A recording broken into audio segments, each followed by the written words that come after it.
אתה שרת על נושאים קשים לא פחות, גם עם גרוב. כן, אמת בפרסום, כמו שנוהגים. ואתה לא מרגיש שהגרוב לפעמים מסתיר את האמת? ממש לא. תראה בתרבות השחורה, הדברים הקשים ביותר נאמרים בתוך גרוב. הנשמה זזה כל הזמן, הנשמה נעה. ביום שאחרי סוף החלום נשיבו הכאב מה שהיה ויותר לא יהיה.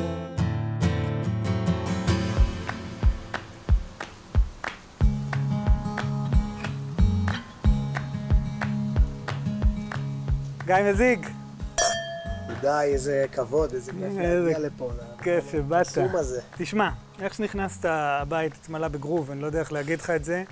אני התחלתי להזיז את האגן, כמו שאומרים. אבל אנחנו בראש חודש אדר. מרבים בשמחה. אז זהו, מרבים בשמחה זה אספקט אחד של החודש הזה. אבל יש בחודש אדר גם צומות, ובכלל, אתה יודע, זה החודש האחרון של החורף. באדר אנחנו פורקים כל עול, כי זה רגע לפני האביב. יש איזה עניין כזה. והזמנתי אותך כי אני רוצה שנדבר בדיוק על העניין הזה. יש פה פטנט במפגש הזה בינינו. אתה שר לי בסוף, אבל קודם אני מבשל לך. אנחנו נפגשים במטבח. כל אחד עושה את מה שהשני, בוא נגיד בעדינות, פחות טוב. חודש טוב.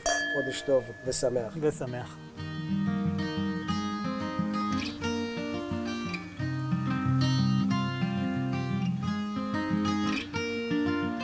קודם כל, ברוך הבא למטבח. ברוך הנמצא במטבח, כי כשאתה נמצא במטבח, אנחנו כולנו יותר נהנים. אני פחות. אפשר להגיד את זה עליי. אז תראה, אני חשבתי שלחודש אדר, ולכבוד ההתרגשות שהגעת לכאן, אני אנסה בעצמי לבטא אותך, ואני מכין לך פריקסה. עכשיו תראה, אתה הרי טוניסאי מבטן ומלידה. בטן ומלידה 100% אגב. 100%. 100%.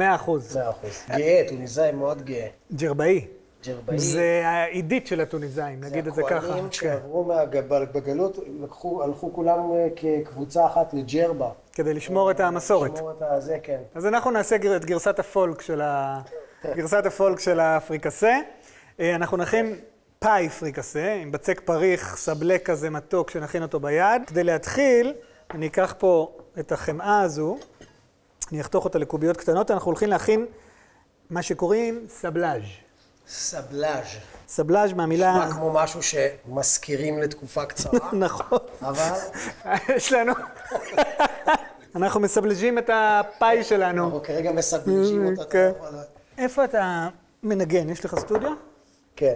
איפה הוא נמצא? כרגע הוא בבית, בדיוק עברנו לבית חדש. זה תמיד מעניין אותי, כי יש אנשים כמוך, שהם מאוד מובהקים. זאת אומרת, אצלך המוזיקה היא לא איזה תחביב שקרה בגיל מבוגר. לא, לא. זו הייתה בחירה כנגד הסיכויים כמעט, לא? כן, לא עודדו אותי בכלל, בוא נגיד ככה. אבל אתם 5 אחים וכולם מנגנים גם, לא? כולם ניגנו באיזשהו אופן, כאילו בתוך המסגרת של הבית ספר, אתה יודע, הפרויקט. רגע, גדלת בעיר ואם בישראל, לוד. שהיא אגב עיר שהייתה פעם ממש מצוינת. ואתה התגלגלת אל המוזיקה וממנה הלאה. זאת אומרת, אני מרגיש שבמידה רבה, הרי זה לא היה הדבר היחיד שהיית בו מוכשר, נכון? היית גם תלמיד טוב במתמטיקה וגם שחקן כדורגל... למזלי הטוב. לא רע. שחקן כדורגל, אומנויות לחימה וזה כאילו... זאת אומרת, היה לך קשר גוף, נפש, אינטלקט רחב. למזלי הטוב. עדיין אגב. כן, אתה עדיין משחק כדורגל. צריך להגיד שאתה גם לוקח אליפויות באיזה ליגה אזוטרית של אומנים אמנם, אבל אנחנו לא, אני צוחק, אבל זה מאוד מרשים אותי, אני מקנא. הקמתי איזו קבוצה, רציתי כל כך לשחק, רציתי שיהיה לי משהו זמין, הקמתי קבוצה של אומנים, קבוצת כדורגל. ויש ליגה בינלאומית, נכון? יש ליגה בינלאומית שכרגע היא מושהת, למה? למה? זה קורה כל שנה במוסקבה. אנחנו למוסקבה לא נגיע. אנחנו למוסקבה השנה לא נגיע.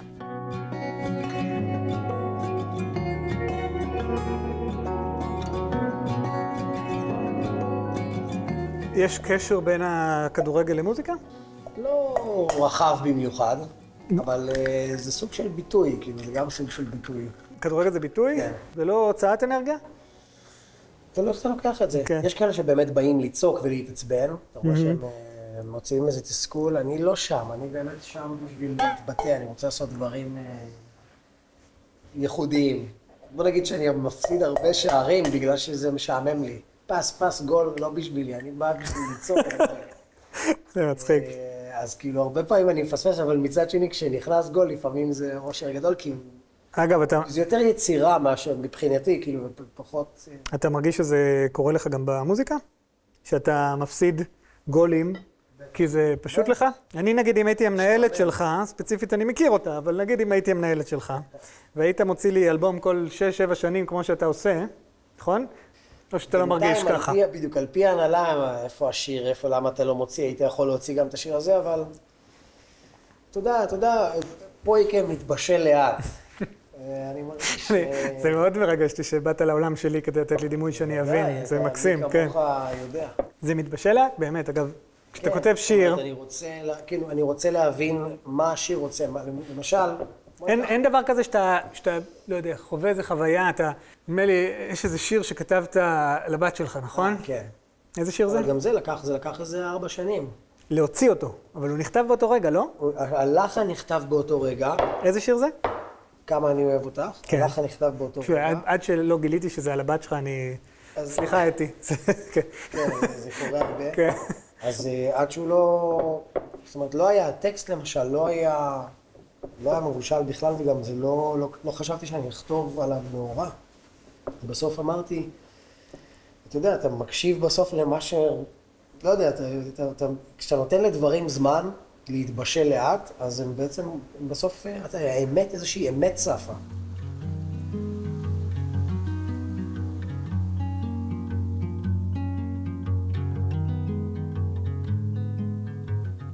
הבצק שלנו, שהתאחד לו, נכנס למקרר לשעה קלה, ואנחנו נתחיל עכשיו בהכנות. אתה, ברשותך, אני נותן לך כאן זיתים, והתפקיד שלך הוא לפצל אותם ולהוציא מהם את הגלעין באופן הזה. אבל תגיד רגע, אתה אמרת שאני היה לי איזה דמיון, ששיר בא אליך כמו מכת ברק. נכון. אבל אז אמרת שלוקח... בעיקר לחן אצלי. לחן. אתה מהצד של המוזיקה. אני מהצד של המוזיקה. ואז איך קורות לך המילים? קודם כל, אני מרגיש שהמוזיקה זה דבר שאומר יותר מהטקסט. הטקסט מצמצם את המוזיקה. בא ומצמצם אותו לחוויה, את המוזיקה לחוויה ארצית, גשמית יותר. אתה יכול להרחיב את היריעה עם כמה משמעויות, אבל זה עדיין יחסית מצומצם לאיזושהי תנועה או תנועה... אתה מרגיש שאתה נאלץ להוסיף מילים? אם היית יכול, היית... לפעמים, לא תמיד. מעניין, אתה יודע, כי אתמול בערב נסעתי באוטו והתלוותה אליי ביתי, שיה, ושמענו את האלבומים שלך. וביקשתי ממנה תוך כדי להקריא לי את המילים. ופתאום אמרתי לשיה, לגבי השיר שאתה תכף תשאיר לי, אני מקווה, שנקרא אנחנו, היא הקריאה את המילים כמו שהן כתובות בשיר. אבל זה לא היה על מה שאני חשבתי כל השנים, כשרק שמעתי את השיר ולא קראתי את המילים שלו. כי מה חשבת אתה? אני חשבתי שזה עליי ועליתי. קודם כל זה כן. אז, זאת אומרת, אני שמעתי אנחנו במובן של אני ואת. קודם כל זה הכל, השיר הוא הכל. תמיד. אבל אני חושב שהשיר הזה הוא, שמעתי בו יסודות לאומיים, יסודות, נכון?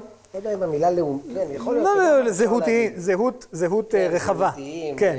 כן, יותר. גם זה משהו שהלחן נכתב. אנחנו קודם נכתב הלחן? קודם נכתב הלחן. והמילים נכתבו הרבה אחר כך. כן. זאת אומרת, האינטואיציה שלך היא מוזיקלית לגמרי. אם אני אומר לך עכשיו, תגיד לי מה אתה מרגיש, אתה מנגן את זה, אתה לא שר, אתה לא אומר לי את זה. יכול להיות שאם תגיד לי, תלחין לי עלה נופל, יכול להיות שאני אצליח, אבל לרוב, אני הולך שבי אחרי מוזיקה, ואני כאילו מאוד...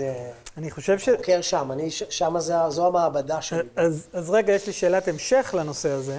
יש איזה עניין לזה שגדלת למשפחה טוניסאית בלוד, שהבאת את המוזיקה השחורה? או שזה הגיע לגמרי הגיע נטו מהאהבה למוזיקה. אני מודה שסטיבי וונדר וג'יימס וורן היו אחראים באופן ישיר להתאהבות, הייתה שם התאהבות אמיתית. כל מיני קרטיס מייפילד, אגב, קרטיס מייפילד, כמו שאתה מכיר, הוא עושה מוזיקה מאוד מאוד אינסטרומנטלית. הרבה אינסטרומנט והרבה תקווה. כן. כי הוא הרגיש שליח של אתה יודע, השחורים בארצות הברית, כן. להגיד להם keep on, keeping on, ולא צריך סמים, ולא צריך ליפול לזה, קחו את עצמכם הכי ברצינות ותגיעו ונגיע למקום הזה. אז אתה יודע, זה פתאום, אני לך איזו פרספקטיבה חדשה, כאילו, זה לא רק, אתה יודע, איפה שאני גדלתי זה ההיפ-הופ של הגטאות וההרלם וזה, והכי קשה.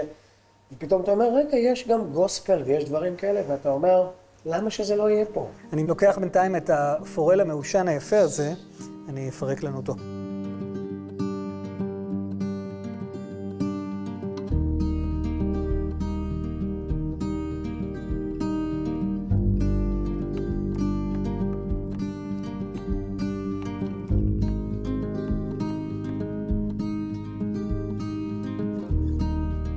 אמרתי לך קודם שכשאני שומע את המוזיקה שלך, אני קצת זז, זאת אומרת, אני מתנועע, ואני מתנועע הרבה זמן, ואז אני מקשיב רגע על מה זה, זה יכול להיות עצוב נורא. זה לא עצוב, זה לפעמים טרגי, כן. כן, אתה יודע, אתה שרת על נושאים, וידוי... כן, על נושאים קשים לא פחות, גם עם גרוב. כן, אמת, אמת בפרסום, כמו שנוהגים לומר. ואתה לא מרגיש שהגרוב לפעמים מסתיר את האמת? ממש לא. תראה, בתרבות השחורה, הדברים הקשים ביותר נאמרים בתוך גרוב. הנשמה זזה כל הזמן, הנשמה נעה. לא יכול, אם עצוב לך, אז אתה לא עומד ככה. עצוב לך. זה לא אומר שאתה צריך אז נכון, זה עניין תרבותי, אני כאילו מייבא פה איזשהו רעיון, אבל... תראה, לקחתי פה את הקערה הזאת, לא שמת לב, תוך כדי שאתה פה דיברת על אומנות, אנחנו עסקנו באומנות. הרבבתי פה נתחים של דגים מעושנים, השתמשתי הפעם בשניים, בפורל ובהרינג, זה טעמים אחרים לגמרי. ועכשיו אני מוסיף על זה, במקום את ההריסה, עשיתי משהו טיפה יותר מעודן, טיגנתי קצת בצלים. למה אתה אלוף עולם? כי אני, החלק הפחות אהוב עליי בפריקסה, זה ההריסה. היא משתלטת. אני מרגיש שהתדר הזה לא מתאים למיקס. היא משתלטת לפעמים. משתלטת. אז הוספתי כאן באמת, ממש בעדינות, את הבצל, שום ועגבניות, ממש כמו תבלין, ואני אוסיף קצת שומרים טריים, חתוכים מאוד גס, הם ייתנו לנו איזה קראנץ' כזה אחר כך, אתה מבין? כי הדבר הזה עוד הולך להיכנס לתנור. זה בגלל העיניים. נראה לי שזה יספיק. אני אניח לנו את החבילה הזו בצד. אז קודם, הרי הכנו פה ביחד את הבצק הזה, שכבר הספיק להיות במקרר. אמרנו שקוראים לו סבלק, כמו חול. תסתכל כשאני פותח אותו. הוא ממש נראה כמו חול, רטוב כזה. ואני גם הולך להשתמש בפרקטיקה מאוד לא נהוגה. אני ממש הולך לפורר את זה.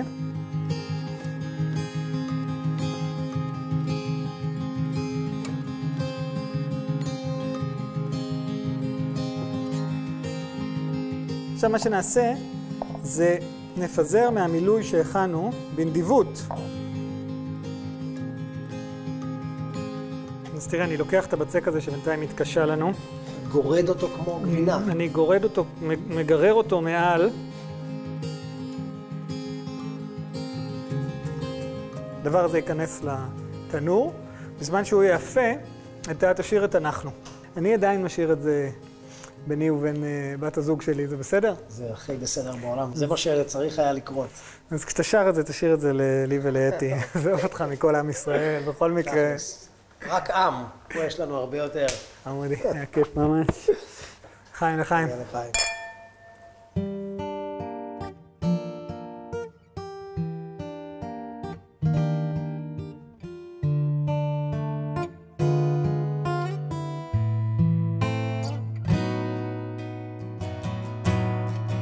היי, מי יהיה פה ביום שאחרי סוף החלום משיבו הכאב מה שהיה ויותר לא יהיה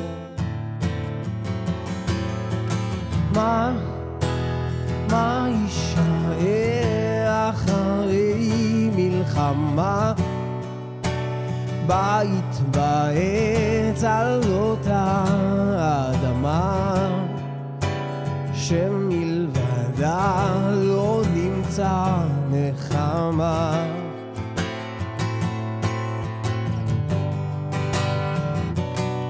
רק שיר נדודים שכתב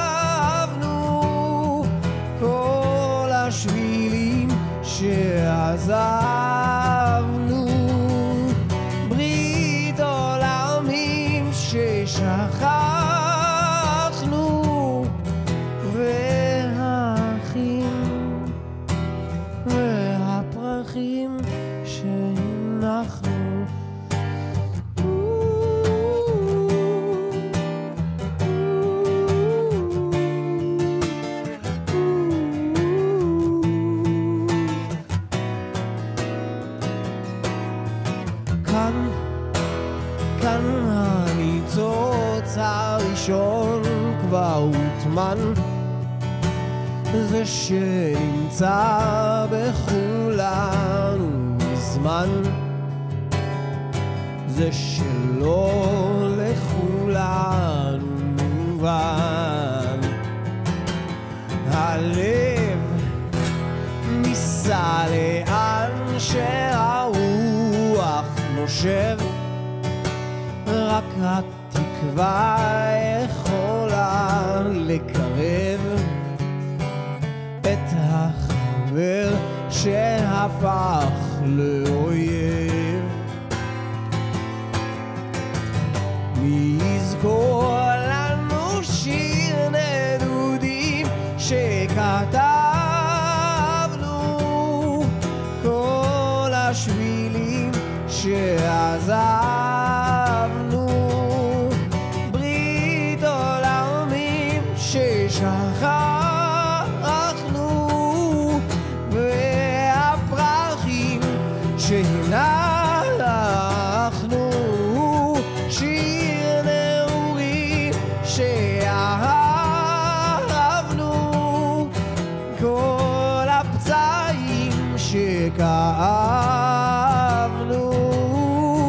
התהילה שקצרנו, והמילה שכבר שנים לא אמרנו.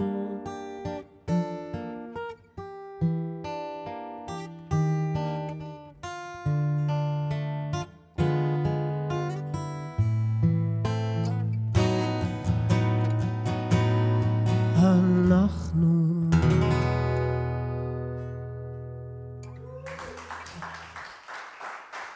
רבה.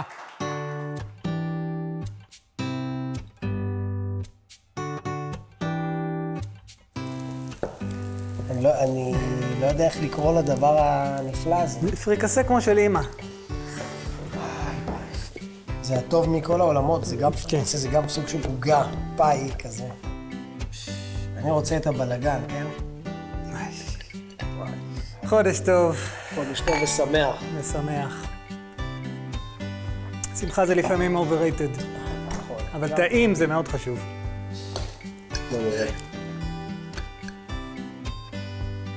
וואו.